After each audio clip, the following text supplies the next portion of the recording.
सचिन, ये लिफ्ट की जो मोटर है वो इस लिफ्ट के ऊपर लगने वाली है। तो पहले ये लिफ्ट वाला आया और ये अपने चैनल वैनल लगा। उससे पहले तो लिफ्ट का जो भी सरिया है चारों तरफ का वो सरिया बंधवा दे, क्योंकि बाद में फिर बांधने में दिक्कत होगी। तो पहले बांध दे, फिर वो चैनल लगा लेगा। उसके बाद अपन शटरिंग लगा के कास्टिंग कर देंगे और बाद में ये मोटर इंस्टॉल कर देगा।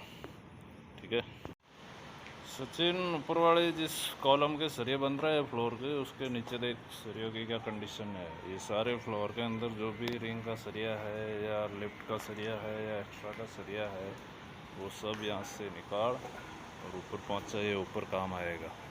सारा यहाँ ये पड़ा पड़ा वेस्टेज हो रहा है, जंग खा रहा है। क्या मतलब है इस चीज़ का, समझ में नहीं आती है तुम लोगों को?